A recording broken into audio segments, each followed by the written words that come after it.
Welcome back to my purple couch where power sits, truth speaks, and nothing is off limit. And I mean absolutely nothing. Today, our guest is a force of nature.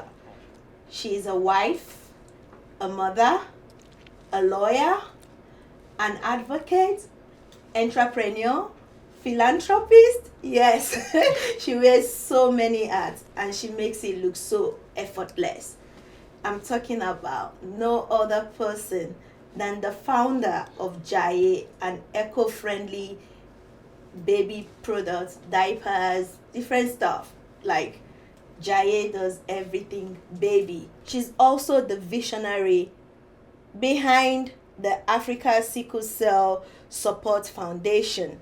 Her name is Maryanne Jobe. Miriam, I'm so honored to have you here. Thank you for coming on my purple couch. Thank you so much. It's such a great honor to be here. I love it. The studio is fantastic. It's beautiful. I saw it before it became this, so I've seen the work that you put in. Yeah. Well done. Do you know what? When we were talking about the guest I want on this show, the show is not like any other podcast out there. Yes, bragging rights. I wanted people that are not like out there, but they are doing big things. And you're one woman I admire so much. From the moment we met, like you and I, we hit it off because we have like the same kind of vision, not just vision, morals. That's like, which is like big. So I'm just gonna jump into it with you because a lot of people need to know this woman. I know when I was doing the introduction, you're a lawyer, you're a mommy, you are a wife, you're an entrepreneur, you're a philanthropist, you're an advocate. You wear so many hats and you make it look like nothing. How do you put this together, Miriam? Like all this is happening all around you. You are all this, but look at you. But we gotta stay looking pretty and beautiful to keep it going. So thank you so much for that introduction, Nabila. Like you said, we share similar visions, values, and norms, most importantly. And I believe in life, those are key things that actually guide us in our daily life activities and everything that we do. I get that a lot when people ask me, how do you do it? I'm like, first of all, I'm the first child. Oh. You know? It explains a lot. Yes, I have 4 younger siblings, 3 girls and a boy, 1 brother. And since I knew who I was as a child, all I had to do was to lead because I know there are 4 people that would follow everything I do. And it's scary when we say these things, but that's reality. When we are leading, we don't realize how much impact we are making and how much the ones behind us, it could be family, it could be friends, it could be anybody. Like they're watching you and they're going to follow those steps, especially the ones that within your, surrounding, closer, that's family, my siblings. So I didn't have a choice. I just had to make it right because sometimes I'm like, I'm not even doing this for myself. I'm doing it for my parents. But it's not for my parents. It's for my siblings as well. Because one of my sisters says that I'm a superwoman. Like I get I can do anything. But you are. They don't also know that sometimes I get a bit exhausted, you know. But I step on my feet and say that I have to do this. I have to keep showing them that you can do it. You don't have to be a man or you don't have to be born with a silver spoon. You just have to get it done because no one will get it done for you. You have to do it. True words. So, yes. True words. And I agree with your sister. You're a superwoman.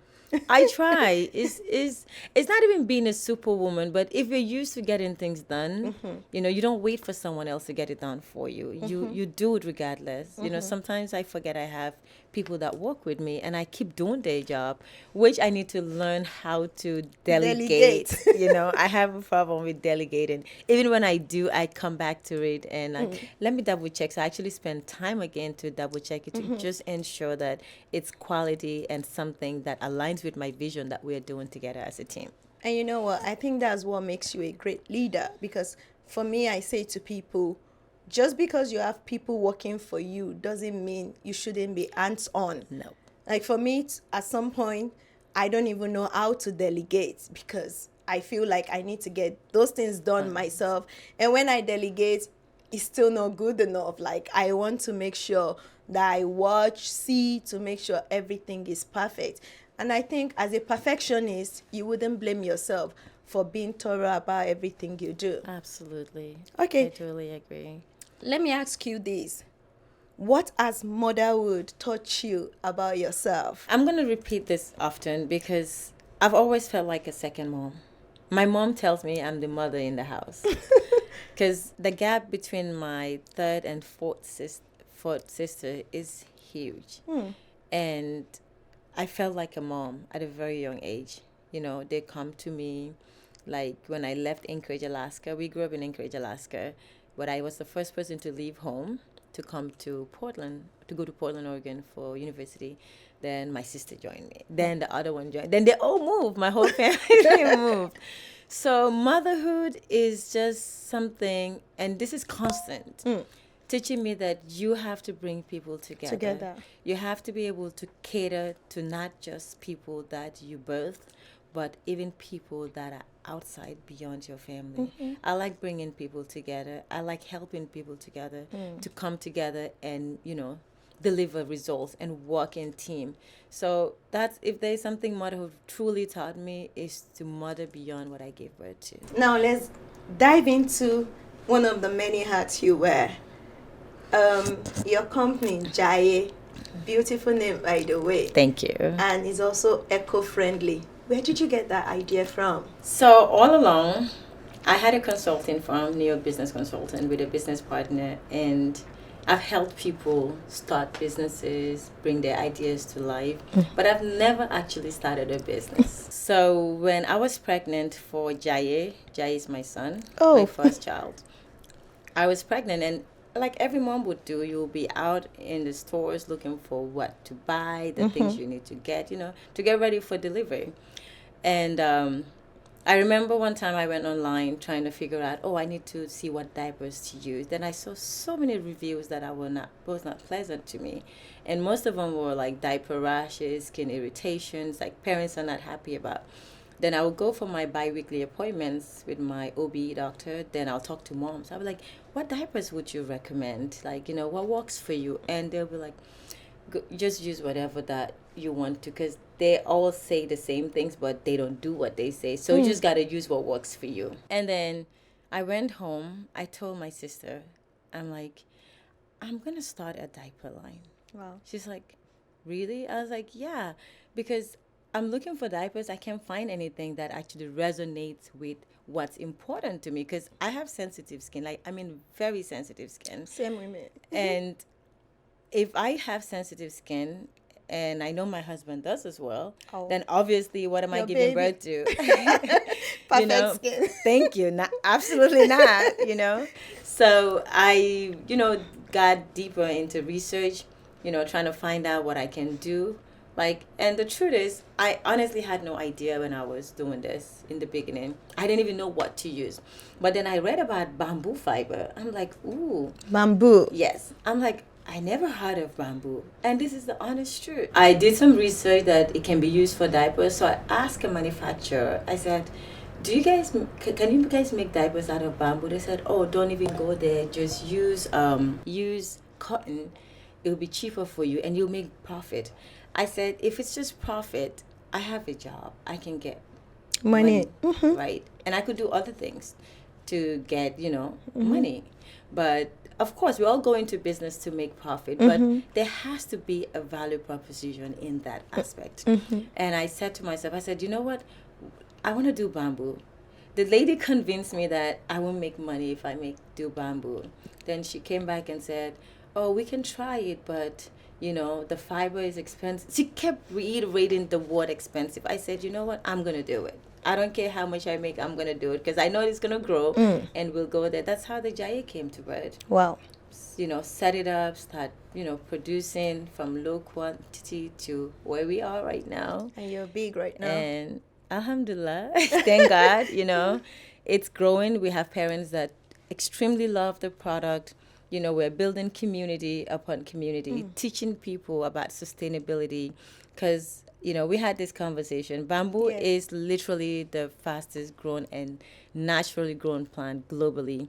Does not require any pesticides or fertilizers or anything as such. And it has like a natural element called the bamboo quinone, which is mostly used in antiseptic and antifungal cream to just help reduce diaper rashes. So with the bamboo we're using to create our diapers, you don't even need those cream or diaper rash cream or anything. So you're Wow. just killing two birds at one. You're diapering, you are not using any diaper rash cream, and you're saving our planet. We have trash everywhere. We have landfills, pollution.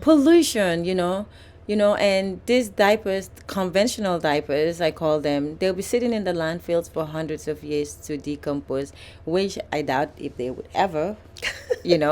But with bamboo, it decomposes quickly and then reduces carbon footprint and all that good stuff. So that's the future, going green and going sustainable and living a clean and healthy life. So yeah. I was gonna ask you, but I think you've summarized Summarized. everything.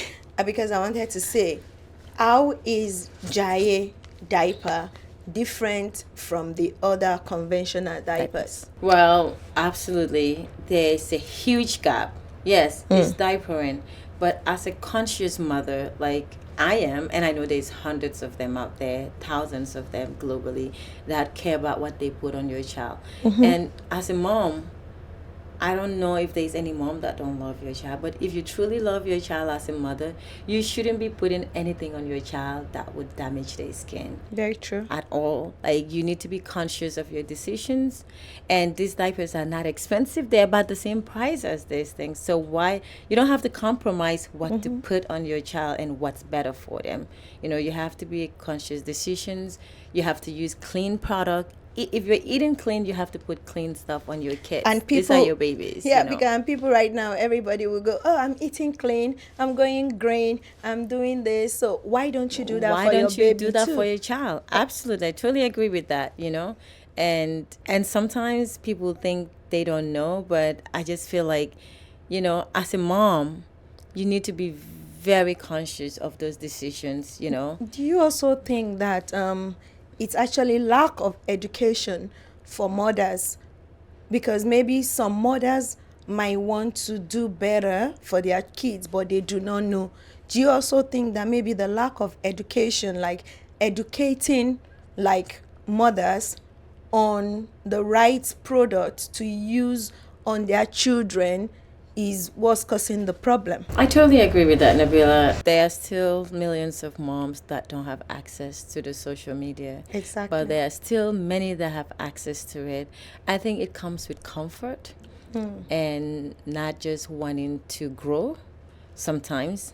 But yes, our goal is to continue to educate people on the importance of going green, of the importance of reducing carbon footprints, on the importance of living a sustainable lifestyle, and as a mom or even as an auntie, uncle, like it's a teamwork, it's not just for the parents, but if teach your neighbor. Exactly. Like if I have someone, if I have a friend or a sister or whoever around me is pregnant and I want to give them gift. I would not give them the conventional diapers if I know about Jaiye. And I know you've done this for me privately, but I also want people to see it. And I just want you to do like a quick demonstration of how the Jaiye brand can hold like stuff. Like I know you did it. Like I was shocked when you did that. And because we're talking about the difference between the Jaiye brand and the conventional diapers. And I know like when you get the Jaiye diaper, you will sleep well at night, not thinking of, oh, I need to get my child changed. I need to get my child changed every second. So can we do that demonstration quickly? Absolutely. Let me grab it. We can do that. Why is it this color? These diapers are not bleached. They're this color because they're not bleached. Most conventional diapers, they go through bleaching. So our diapers are 100% bamboo fiber, non-bleached, absolutely clean, no plastic, none of that stuff. None of that plastic. bad stuff, nothing. It's just bamboo fiber. Both top and bottom sheets are 100% bamboo fibers. Okay, so like guys, you can see, of course, this is my throw pillow. I Yes. can't allow it to get. It won't get wet, I promise. Yeah. So she's going to demonstrate. Or should I? Can I? Yeah, go ahead, please. Okay, so I'm the one doing the honors. Look, so your baby's peeing. Look at And the amount of pee your baby. And the good news is, Look at the amount of pee. usually on conventional diapers, the baby would actually get really uncomfortable because it doesn't hold and absorb really well. So they start crying. They start crying because they get uncomfortable. Oh, look. Can I still keep going? Well, go ahead. Wow. It's a lot of pee though. It is. The baby had so much baby milk and juice. Wow. Okay, so let it soak. Wow. Wow. That's a lot. Wow. That's a lot. Like, absolutely. This is like 24 hours of pee. Like, absolutely. Wait, I can bet you that my throw pillow is soaked. Well, let's check. Guys. No leakage. No leakage. And you see the amount, no leakage. And I can't even feel it. Feel it. Like I can't feel that it's wet. And then once it's wet, you'll start seeing the wetness indicator coming up. In the conventional one, you start seeing everything is like, wow. You can't even feel from the outside that the outside is not kind of tough, the dry. outside is dry. Yeah. Wow, Jaiye. And you said something about extension. So we extended the waistband. Okay. And then the diaper tape line to 2 centimeters longer than conventional diapers because my baby was so chubby, and some of the diapers would not be able. You can't seal it when you wanna diaper him. So from that, I'm like, you know what? I know there are many other chubby babies, and of course, chubby babies are healthy babies. You know, they eat good, they sleep well. So obviously, they're chubby. So we just wanted to ensure that those babies are accommodated. Once you use our diapers, because sometimes your baby would be a size 2 or 3, and then because of how chubby your baby is, then you go and buy size 5 because you want to be able to seal the baby and diaper them properly. So with the Jaiye brand, you don't have to. You stay true to your size and still be able to diaper the baby comfortably so they can move around in the house. You win. Like, for you to create something like this, you win. Look, guys. Look at the amount of pee, as in, now water that went in there. And see. So when you touch this, you can see the water transfer. It's dry. Why wouldn't you want something like this for your baby? And it's so healthy on the skin, no baby rash and everything. So, and for the environment. And for the environment, because you're also doing something good for the environment, because these are eco-friendly diapers. Okay, and where can I know you're big in the US, and the last time we spoke, I was begging you that you need to come to the Nigerian market. Like, we need this in Nigeria. So, is Jaiye now available in Nigeria? Well, Jaiye's been coming to Nigeria because a lot of moms that come to the US, when they're coming back, they do buy wholesale and put it on the truck. No, it's not what I'm talking about. I know where you're going with this. Some mothers can afford to get a visa to the US to go buy Jaiye and now bring it back to Nigeria. Okay. Is there like a store in Nigeria where we can pick Jaiye up? Well, there's stores coming up right now. We have ShopRite that's in the work right now that is ready to carry the Jaiye brand.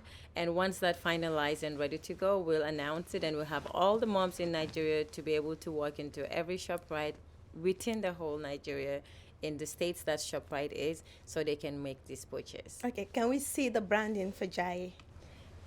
Well, currently Jaiye is actually going through a major rebranding. I can't wait to share this, but this is our current packaging. This is the size small, which is for size 1. And O2 and babies that's Jaiye. And that's Jaiye. No, don't worry. Yeah. It's not that little anymore. So you can't recognize him anymore. He's almost 8 years old now. Wow. So that was 3. I think he was like 2 months old. Wow. Yeah, 3, 2. Beautiful. Yeah. Thank you, Maryanne, for sharing that journey, like your story. I always say to people, it's a different kind of flex. Let me say that, to have an idea, work on that idea and now bring it to life. And, not just bring it to life, be successful at it. Yeah. And that's what Jaiye is like right now. Is you did it in America, you became successful in America, and right now you're coming into the Nigerian market. And I guarantee you, I know that there are mothers in Nigeria that have been dying to have eco-friendly diapers for their Absolutely. babies, and now you know where to get it. And Yes. you saw it first here. Thank you. Okay. Motherhood was what gave you that business idea. Absolutely. So, what do you want parents to feel when they choose Jaiye? I want parents to feel peace. Peace. Yes. Because as a mom or as a dad, our kids become our top priorities. Very true. And when our kids get destabilized, we don't have peace of mind. Nope. So when you use the Jaiye diapers or any Jaiye products, the wipes, the towels and everything, just to mention a few, you know that you'll go to work and you won't get calls from your daycare that your child has diaper rashes. Because with diaper rashes, you most likely will end up at the emergency. As a new mom, I run to the emergency for every little thing. So if my child had a diaper rash, I would be in the emergency. Do you understand? And that destabilizes a parent. It changes your schedule. You miss work. You don't have peace. You're restless. You can't sleep at night when your baby is crying. Very true. So with Jaiye diapers, our diaper, as it is bamboo and it's like, and your baby can just sleep. You can well just sleep at night. well. Even You don't when have to. When their You diaper can be walking. is so wet, they are sleeping. They're sleeping. You have a good, good night rest of sleep. You can sleep for long hours without interrupting your sleep at nighttime. Because some couples will actually change. At night, wake up to change the baby. So you don't have to do that with the Jaiye.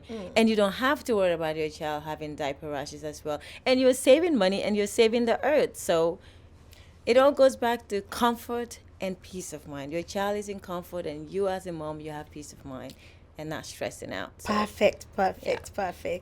You know what? Thank you for sharing the Jaiye story with us. Like every time I hear the stories, like I'm hearing it again because it's so touching to be pregnant and there's something out there that you were looking for, you didn't get, and you decided to create it to help other mothers. That's who Miriam is. Like, thank you. So let's move now to your advocacy work. The Africa Sickle Cell Support Foundation. Why this cause in particular, sickle cell? Okay, so sickle cell is very dear to me. It's very dear to my heart. In 2004, I think my brother was born with sickle cell disease in Alaska, where it's predominantly white, and we all know sickle cell is the disease for the black, for the Indian, thalassemia and all that stuff for Mediterranean. Even Indians do have thalassemia. So it was a struggle. My parents didn't know it.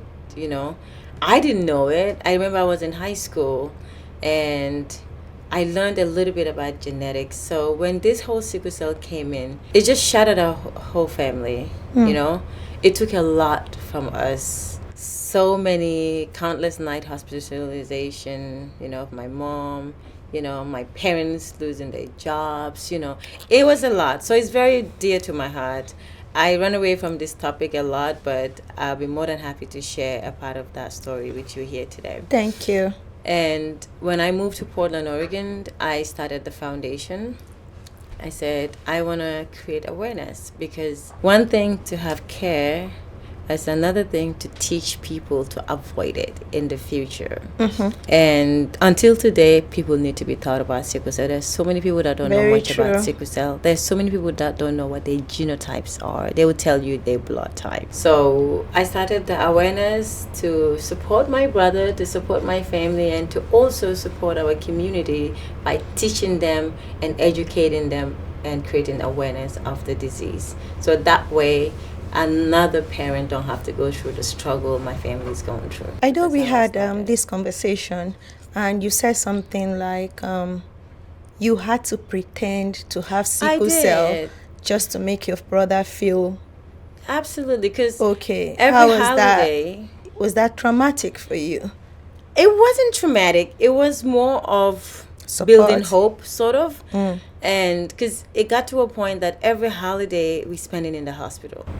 Wow. Like for Eid, Muslims, we have Salah, we're always in the hospital. Christmas, we're in the hospital. Every holiday, we're in the hospital, It got to a point that our last born, IG, who's 18 now, said that, why does my brother always have to be, why does it have to be him? Do you understand? That broke me, I'm like, and the life expectancy was really low. And they will say, oh, you wouldn't live up to 20s, and then it's very traumatic, And then I thought it would give him hope because you're seeing me doing well, playing sports. Because sometimes they will tell you the sickle cell warriors, I call them warriors, cannot perform in sports because of their health complications, So it kind of like set them back from doing a lot of great things, which with education and awareness and support, you could actually do these things, at moderate, you can practice, you can have a coach, you can have many, you can get a lot of, I've seen people with sickle cell disease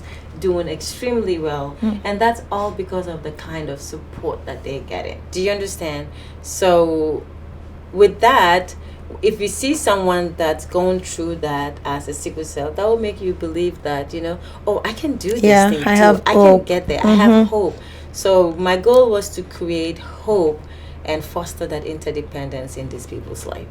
Was there any time, any life-changing moment that you thought, this is it for my brother? Oh, so many times. Not even once. So many times. I remember I was in Portland, Oregon. I moved to Oregon in 2005 to go to school at Portland State, and I think my mom called me. They were in the hospital in Alaska, and it was like the doctor said this and this, his organ, something. Like, it was really bad. So my mom was always crying, thinking that she was going to lose her son. And he's the only boy? Yes, he's the only boy. And I was only one outside of the family. I was the only one as the family outside of the state. I was in Portland. That's a 3-hour flight, or almost 4-hour flight. So I went through so much stress, crying alone on campus, going to school. I always make this joke that I value my bachelor's degree than even my law degree that I have, because not in terms of value, but I know all I went through that 4 years of university, having my brother sick, my parents going through what they went through. But something that remained constant was the love and support we had for each other as a family. I think that really kept us going. And now he did the bone marrow transplant. And it was successful. It is successful, but man, it was a journey of its own. It takes courage, right, to turn your pain or concern to impact. Yes. And that's exactly what you have done with your foundation. So tell me what advocacy taught you that entrepreneurship didn't. That's a tough one, because in everything I do, I actually say this term a lot. I treat friendship as a relationship, like I'm dating, because I have the same requirements I have when I'm dating as when I'm being friends with you. We have to meet halfway. We have to be able to listen to each other and respect each other, integrity, love, God, all those things. So in everything that I do, it's not just about entrepreneurship or being a philanthropist or an advocate for sickle cell disease. I just know that in everything that you do it from your heart. Don't do anything because you want to be seen doing it. The best things I've done for people are not seen or heard. So you're not even everywhere. So I had to talk you into doing this because it makes me happy. Yeah. That's where I derive joy from. And I've been through pains that, and that's normal. Life is all about good and bad. And in all good and bad, I say thank you, God, for it. Because even in the bad, I see greatness in it, not just good. I know that He's redirecting my steps to better ways or better path. And it's always great. So I thank God more even when things don't go my way than when they go my way. Do you understand? So much So, yeah. admiration for you, Miriam. Like, Thank you. you know, your story is, I'm trying to hold myself back and put it together because it's a really like touching story. And with all this happening, and you still look this gorgeous. So tell us, how do you take care of yourself? Like self-care. How do you create time for yourself? What do you do to just say, you know what? I need to pause. Now, Miriam, it's me time. I need to have my time. What do you do for self-care? I love to shop. I love to shop. It's my hobby. Like, I always throw shades. I tell my husband, I'm like, Femi, I don't drink alcohol. I don't smoke. I just shop. Is that a problem? It's not a problem. Thank you. I'm not doing anything bad. Nope. So I had to hide sometimes when I shop my things. I was like, and it's my money I'm using. Stop it, you know? Okay. I'm shopping because it makes me happy, you know? So that's very therapeutic for me. Even when I'm like maybe stressed out about stuff, You just go shopping. I get in my car, I blast the music, and I just go to the mall. When you can't find me anywhere, go to the mall, you'll see me. Okay. So you just said something right now. It was just like a bypass, like the word you said. It's my money I'm spending. Yes. Because people will look at you and they will be like, oh, such a beautiful girl. Her Of course, husband. she's married. And all day, and she says she loves to shop. Where is she getting Of that money course, from? it's her husband's money that she's spending. It's my money. I work for it. Oh, Yeah. bragging rights. Yes, I have the right to do so because I work very hard for and I make this clear every time I talk to people. Because when I start my business, people are like, oh, she's married to a rich guy. You know, they set her up. I'm like, no. I, in fact, surprised my husband when I launched this business. I know he would give me everything I need if I ask him, but I didn't have to. I've always got myself since I was young. I started working at 15. Wow. In high school. I was working for the school. My high school had a bank, Wells Fargo Bank. It was Bank within East. I was working. Then in summer holidays, I would work for the airport. I used to do dishwashing in that place. There was the food place that, it was the people that Excel LSG Sky Chef. They used to prepare food for the airplane. So I used to be in that back place and be doing dishwash. Like, I loved it. It was summer thing. My high school, like, I enjoyed it, you know. Until today, I take pride in those things because they shaped me to the woman I have been. I worked at McDonald's. Well, I worked there because I wanted free burgers because my friend was working there. You know, after a month I left. I was like, I've got enough of burgers. But, you know, these are things I'm proud to say because it molded me to who I've become. I learned the value of, you know, waking up and working for my money and spending my money. I feel good when I spend my money. I'm like, Tell I me worked about for it, this. I'm not baby. feeling any guilty. But when I'm spending my husband's money, in fact, I'm like, let me not spend all these things. I'm very careful because I'm not used to spending someone else's hard work. I'm used to spending what I'm spending my account. It's my money. I don't feel guilty because I worked for it. Do you Amen, understand? sister. You know? You know what? Like, and you know me, like, I like to go there. And you speaking like this is the way I want a lot of women to speak.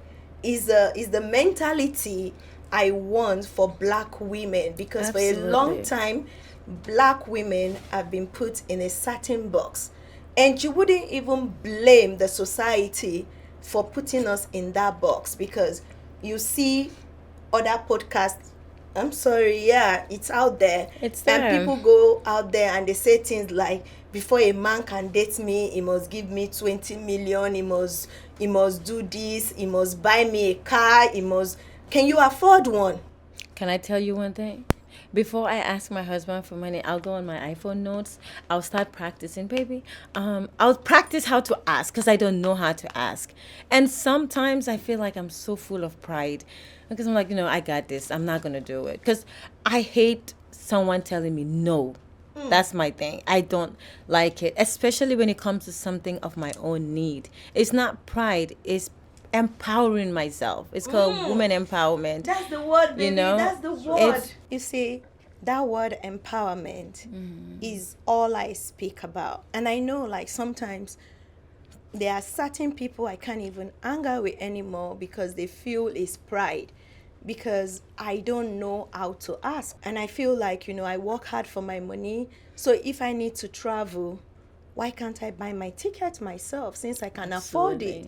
And I've been in situations where even people that are called the so-called friends will say it's a lie, you did not buy that ticket yourself. Like, how can you buy a business class ticket? Is it beans? Like, they will make those remarks, and they will say, oh, it's not possible for a woman to do something on their own. They always have support. Like, there is one sugar daddy somewhere funding your lifestyle, sponsoring you. And they can't just believe it that we have a lot of women, so many of them, that are working so hard for their money, and they would spend their money how they want. Like, they can go into the shop and buy whatever they want without making one phone call, even to their partners. Like, you that is married, you don't need to take permission for buying anything. I know so many successful women that would wake up today and be like, oh, I have a meeting in Paris, and just buy their ticket and go for the meeting in Paris. And now it goes to my question, right? Do you think we still have quality? I know we still have some, but in all honesty, do you think we still have quality women that would not sell their self-worth for a Birkin bag? A Birkin bag? Well, I don't have a Birkin bag. And it's not because you can't afford it. No, I can buy them, but it's not a priority for me. I have a business. I rather invest my money in my business or buy a property and rent it out. Or, I don't like keeping money without being used, but I rather invest it into something that would yield, dividends in it. But it's just sad to say that, but the society, the way things are going, it's not appealing, because social media is very powerful. It is powerful. And the younger ones are emulating from these people that, are out there known to be the influencers. Yeah. And whatever they see, they believe. Even when it comes to style, body, everything, I have no reservations for whatsoever anyone wants to do with your life. But if you have such a high influence, I really think it should be used in such a way that the younger generation would actually pick up from and learn something that would make them excel in life. It's just sad, because you talk to some people, they'll tell you that's the life, that's the baby girl life or whatnot. Yeah. But then again, it's causing a lot of damage to these younger generations, because they love you already as a celebrity or as an influencer. So if I'm watching you, I want to watch you and be like, oh wow, she's doing so well, she's working so hard. But then you come to see that these people are actually not even doing anything, and then they are out there in the forefront, and these young innocent kids are picking up everything that they're saying, and they participating in such act, thinking it's the best way to go in life. And it's not getting better. It's getting worse. It's not. It's getting worse by day.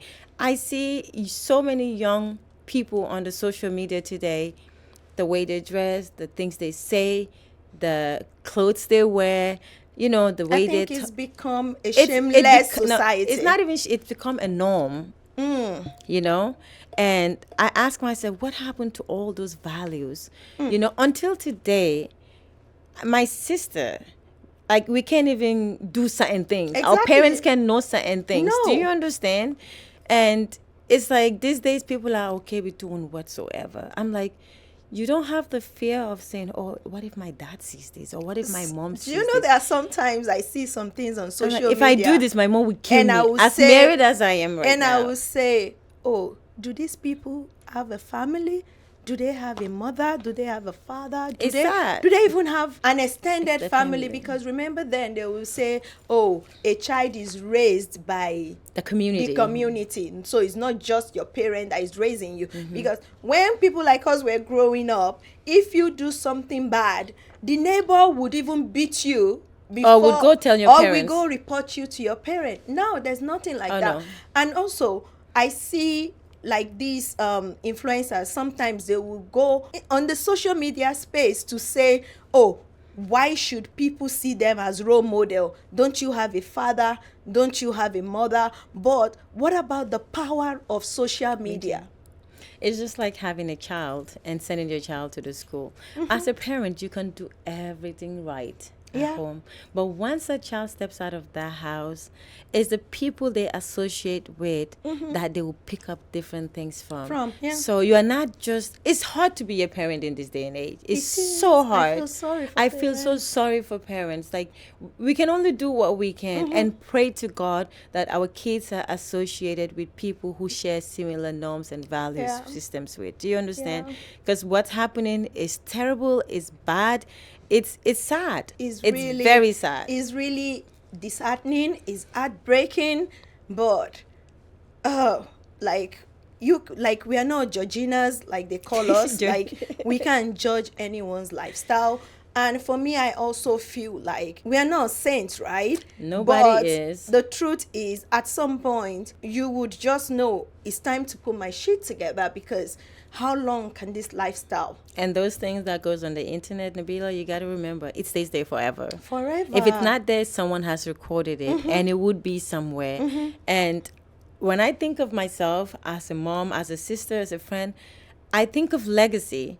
Like, even when I'm doing something, I'll be like, I wouldn't want, even as a friend, to know that I can do this crazy stuff. Do you understand? Because I value your reputation. Do you understand? True that. So if I'm with you, I want to be seen as that, that cultured person. Exactly.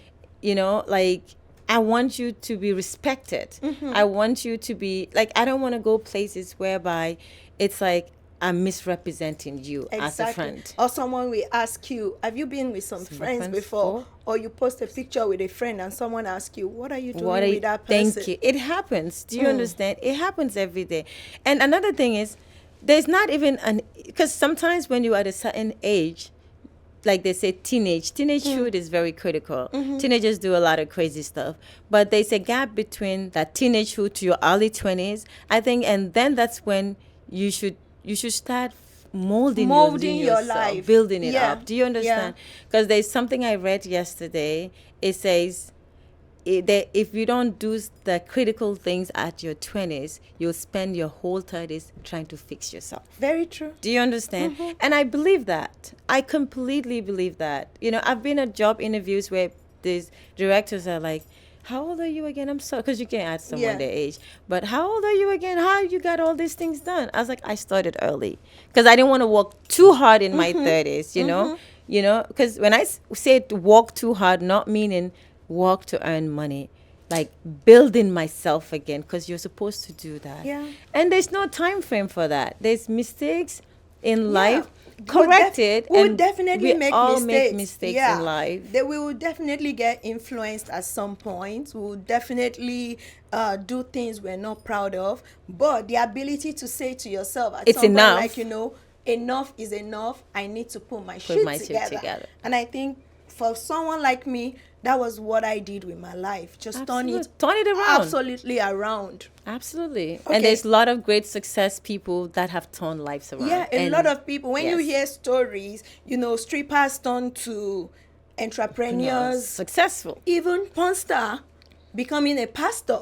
Like, you can turn your life around. It's never too late. And this goes to my next question. How do you think we can sanitize our environment to make the younger ones know that hard work do pay and education is not a scam?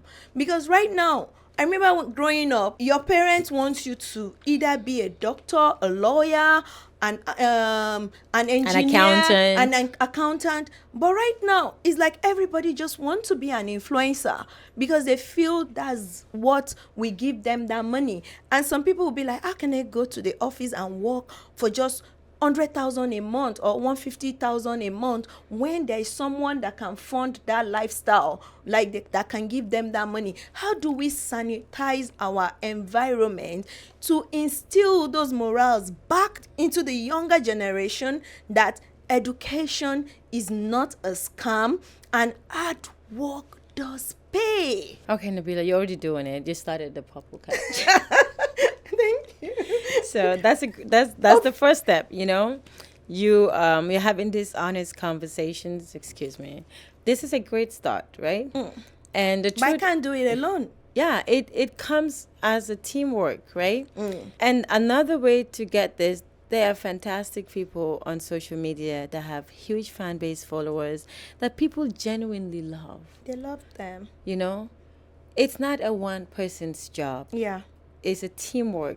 So from that angle, you know, as an influencer or as a celebrity or as someone that people look up to, I think it is our responsibility. I'm not an influencer. Don't worry, you're there. You're there. You know, like it is. You're making impact. You know, and that's something. Yes. Yeah. In my area of expertise that I do, I speak at events. When I do my UN, side events and things like that. Yes, I play my role in that aspect, and in other things that I do that it's not out there. But for people that are influencers, I would say use your platform more effectively. You know, educate people. Education is not a scam. It is not. Like Nigeria, it's not a scam. It's not a scam. You know, you wouldn't know it until you go into a room whereby you see so many intellectuals and you're struggling. I know the only reason why you're on the purple couch right now, sorry I actually interrupted you, was because the day I came to your office for a business meeting, and your husband was there, and we kept talking, and he looked at me and he said, yeah, for hours, and he looked at me and he said, you have an MBA. You have an MBA. And you made a distinction. And I was wondering, how did he know that? And he was like, he's very smart. And he said, Miriam, these are the kind of people. Yes, he loved you. Yeah, these are the kind of, and you know what? That is what you don't really get with a Nigerian man. I will say this to you. Like, with Nigerian husbands, especially like right now, of course, I'm divorced, right? So a Nigerian man that is married would not want his wife to be associated to a divorcee, like someone that is divorced, especially a divorced woman. Really? Of course. A divorced woman, they feel like you're back on the streets, like now you are for the streets and everything. But I think the only thing that made a difference was when we got into that conversation. And right now, he's not thinking about my marital status. He's not thinking about. But that's not fair, my appearance or anything. What he was seeing at that point was her mindset, intelligence, intellectual, and intellectual. Like, this is a good fit for my wife. And exactly what you're saying, it's gonna get to a point where you will go into a room and you will know that education is not key. A scam. Absolutely. Because it's not just going on social media and seeing ChatGPT. Using ChatGPT for caption and sounding intelligent. Yeah. It's insane. Like last year summer, I was a moderator for an AI convention in Miami. And the chair for FCC's chair from Washington, D.C. for the U.S. government was there.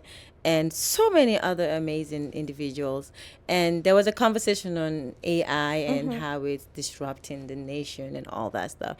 I was not with it, I grew up using law libraries or going to the school library, doing research, like having critical analysis skills, like reading to understand and, to understand like comprehension. Exactly. And then do your research, and then you have to use this what is it called, APA, MLA citations and things like that.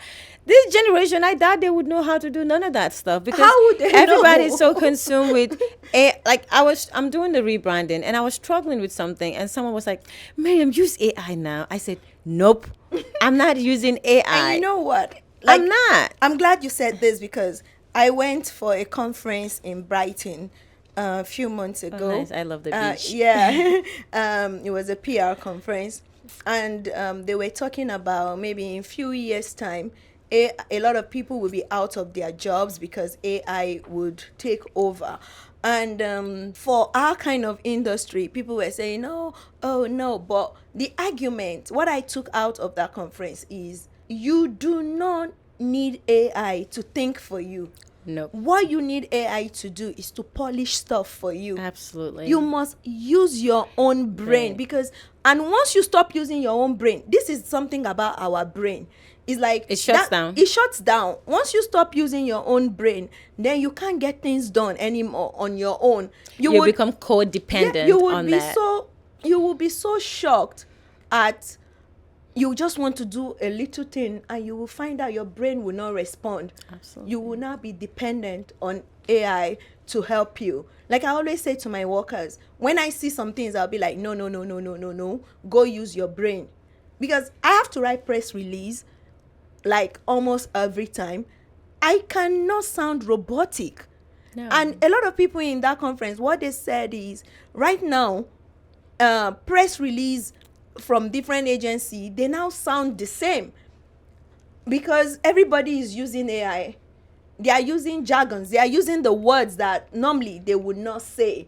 You will see, we were having a conversation about this the other day with you, and you will see a president that is meant to talk to his people, like from the heart, from his soul, to connect with them. Audience. Now he has like, there's somebody they've appointed, right, to write the president's speech. That person is meant to connect with the people, because you're one of the people. But this person, now we go to AI to write the president's speech, and maybe the president didn't even go through the speech before delivering that speech, because he trusts this person, right, to get the job done. Then now the president is reading this speech, and you're thinking, who is he talking to? Are you talking to that market woman with this kind of grammar? How would the market woman understand what you are saying? And you know, that's something I love about Obama during Obama's administration. Oh, he's so Oh comprehensive. my God. Like he's talking, he's looking into your eyes. He's having press conferences. He's even saying, oh, you, what's your name? Mm-hmm. And he's, you know, interacting. Mm-hmm. He's having interpersonal. Yeah, he's having and you know, and people call him the people's president. Absolutely. So, this generation, they now depend on everything. To even send a birthday message now, you will use AI. Let's not lie. Sometimes you get so lazy. No more expression from the soul. You're not really expressing sad. Anything from the soul anymore. It's really, really sad. Yeah. It's like it's been used in a way that's actually taking us backwards. It is. Because years to come, I doubt if this younger generation would actually have critical skills. I don't think so. Because you're not thinking, you're not comprehending anything. You're just having a robot do what Your you're job. supposed Yeah. to do for yourself. Yeah. So I said. even to hold conversations. Okay, now you and I are having this conversation. Where's the AI helping us? But we could still hold it together. So a productive, intellectually stimulated just conversation. a few people you can sit down and have intellectual conversation with right now. For hours. Like before you know, you get bored, because what they are saying does not make sense anymore. Now, yeah, we let's go. I think we've gone a bit deeper, too deep and heavy, and I'm sure people are like, are they too judging us on that purple couch? Let's make it a bit more fun. Yeah, Okay. Fun and interesting. Let's go back to family life. Oh, family. You are not Nigerian, but you are married to a Naija man. Yes, like sir. Naija man. My brother, for that matter. Yes, sir. I am. Tell me, how is life marrying to a Nigerian man. There's so many misconceptions about being married to a Nigerian man, though. It's different. Marriage is a calculated risk. Is what? It's a calculated risk. Calculated risk? I'm Gambian, and we have similar culture because it's West Africa. Yeah. But we have a lot of differences too. There's a lot of things I see in Nigeria. I'm like, well, you can never do this in Gambia, and I'm not sure why. And there's a lot of things I see in Nigeria. I'm like, I wish Gambians can be like this, So there's pros and cons in either, countries. But I just love when I'm here, I don't see Nigerian, I don't see Gambian, I see humanity, Oh. I don't see color. I grew up in a predominantly white society, and You said you're Gambian. I wanted to interrupt and say, but you're American. yes, I'm black, I've never felt out of place. I tell people the first time I felt out of place is being in Africa, my own people. It's sad, and that's reality. Really? Yes. There's so much like, oh, you're Gambian, you're Yoruba, you are Igbo, you are this, So I never felt that way in the U.S. That's the honest truth. I tell people, I've never felt that racist thing that people talk about in the U.S. I did not. And to be fair enough, it's the white man that supports me a lot. Do you understand? They're my closest people that I know. I feel like they are fantastic people. I don't discredit people. Like, my mom says one thing, like, give people their credit while they're alive. Don't wait until they're dead and start saying how great a person is. Say it to them. Tell people you love them as the day goes by. Don't save it for a birthday. Don't save it for when they know when more. they are dead and You you can't even understand? see it. So when I came to Nigeria, I felt at home. I have We are fantastic. lovable people, Yes, you guys are. I give you guys that props. You guys are very smart, amazing people. I love the food and I love the, music and all that stuff. But of course, there are some culture shocks. One example. I'm not gonna say it. Please, one. They're not coming for me. One, just one.